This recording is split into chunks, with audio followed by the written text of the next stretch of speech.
Bismillahirrahmanirrahim. Alhamdulillahirabbil alamin. Allahumma shalli wa sallim ala sayidina Muhammadin miftahi babi rahmatillah adada ma fi ilmillah salatan wa salaman daimaini bidawami mulkillah wa ala alihi wa sahbihi. Assalamualaikum warahmatullahi wabarakatuh. Sahabatku yang dimuliakan Allah, saat ini saya sedang menelusuri jejak perjalanan Baginda Muhammad Sallallahu Alaihi Wasallam ketika hijrah dari Mekah ke Taif. Ya, dari Mekah ke Taif. Bukan hijrah yang dari Mekah ke Madinah, tapi dari Mekah ke Taif. Dalam rangka untuk mencari dukungan, ya, dukungan dalam dakwah beliau Sallallahu Alaihi Wasallam. Yang mana saat itu di kota Mekah Rasulullah SAW mendapat banyak penolakan dan juga mendapatkan banyak penentangan.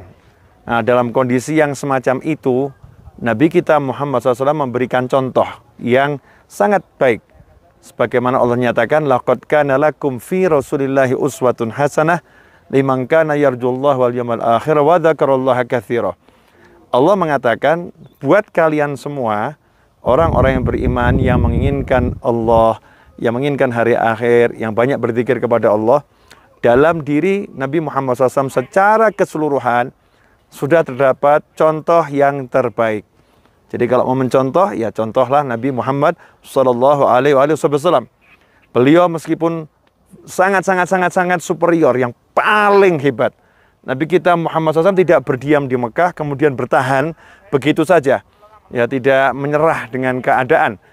Ketika mendapatkan himpitan, penentangan, penindasan, Rasulullah SAW tidak berdiam diri, tapi beliau menggunakan potensi yang dimiliki, yang diberikan oleh Allah SWT untuk berpikir bagaimana caranya ini ya, untuk memenangkan keadaan ini ya, untuk menjadi pemenang. Makanya Rasulullah SAW mencari dukungan ke Taif, yang mana Taif adalah kota di atas gunung ya, yang sejuk, yang subur. Di sini banyak sekali pasokan makanan untuk warga Mekah. Rasul pun bergerak dari Mekah menuju Taif. Dan subhanallah, saya membayangkan 1400 tahun yang lalu betapa berat medan yang dilalui oleh Baginda Muhammad Sallallahu Alaihi Wasallam untuk mendapatkan dukungan dari warga Taif. Rasul pun SAW menemui 3 tokoh Taif yang diharapkan oleh Nabi Muhammad SAW mendapatkan hidayah, kemudian mendukung perjuangan Nabi Muhammad SAW. Tapi yang terjadi di luar dugaan. Setelah menempuh perbukitan yang penuh dengan bebatuan, ya gunung-gunung berbatu, perjalanan yang sangat berat, selama 10 hari berada di kota Taif, Nabi kita Muhammad SAW bukan yang mendapatkan dukungan, tetapi penindasan, cacian, makian yang lebih kejam dari yang dilakukan oleh orang-orang musyrik yang ada di kota Mekah saat itu. Sampai pada akhirnya, endingnya, Rasulullah SAW memutuskan untuk meninggalkan kota Taif dan diusir oleh orang-orang Taif. Rasul pun SAW berjalan bersama anak angkat beliau, Sayyidina Zaid, meninggalkan kota Taif. Tapi orang-orang yang saat itu belum mendapatkan hidayah, belum mengenal Allah Ta'ala, karena ingin menghina Nabi Muhammad SAW, ingin merendahkan Nabi Muhammad SAW, Rasulullah SAW ketika berjalan, mereka membuat 2 barisan di sebelah kanan jalan dan di sebelah kiri jalan, yaitu para budak dan anak-anak yang masih kecil, yang mana anak-anak kecil itu dibekali batu, ya dibekali batu. Kemudian mereka diperintahkan untuk melempari Nabi Muhammad Sallallahu Alaihi Wasallam. Saat itu Sayyidina Zaid berusaha melindungi Nabi Muhammad SAW dengan kepalanya, dengan tangannya, dengan sekujur tubuhnya, agar tidak ada satu batu pun yang mengena tubuh Nabi Muhammad SAW. Tapi ikhwani rahimakumullah, beliau hanya berdua. Maka Rasul pun SAW mengalami luka. Betis beliau pun berdarah dengan luka yang lumayan parah. Maka saat Rasul SAW sampai di satu titik yang sudah tidak ada lagi orang yang melempari beliau, beliau SAW istirahat. Nah, ketika istirahat itu di bawah sebuah pohon, Datanglah malaikat Jibril alaihissalam.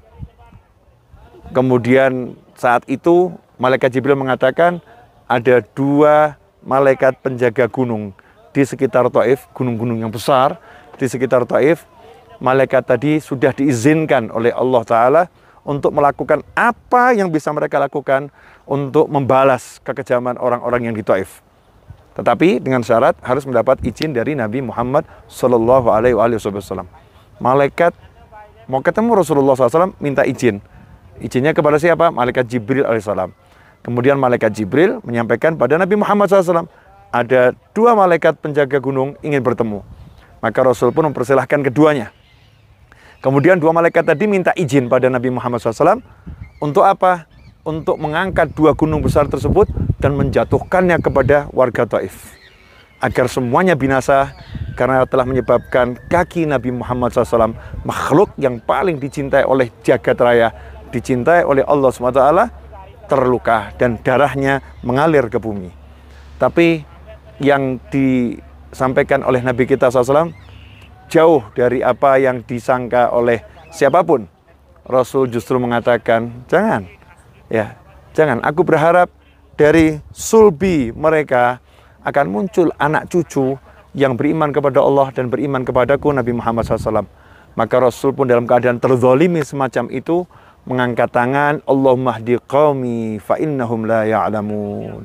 Ya Allah, berilah hidayah kepada kaumku karena sesungguhnya mereka tidak mengetahui. Mereka nggak ngerti siapa yang datang kepada mereka. Mereka nggak mengerti siapa Nabi Muhammad SAW.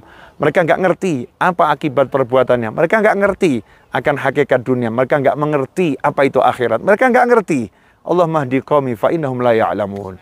Dan hasilnya di kemudian hari anak-anak Taif itu pun menjadi orang-orang yang beriman kepada Allah, kepada Nabi Muhammad SAW dan berjuang membela agamanya Allah Subhanahu wa Ta'ala.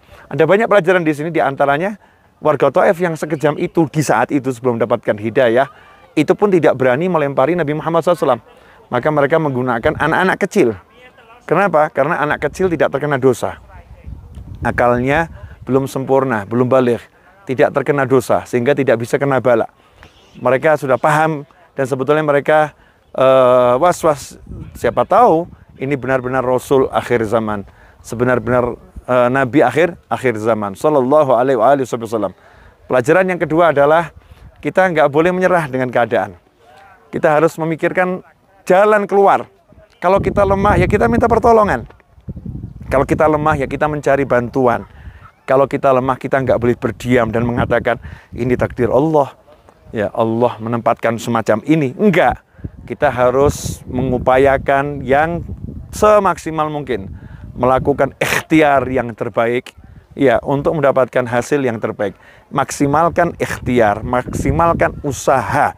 Usaha kita harus kita maksimalkan sampai nanti Allah yang tunjukkan jalan yang terbaik apa hasilnya. Setelah itu Nabi kita Muhammad SAW pun disambut oleh jagat raya. 7 pintu langit terbuka, Sidratul Muntaha pun dicapainya.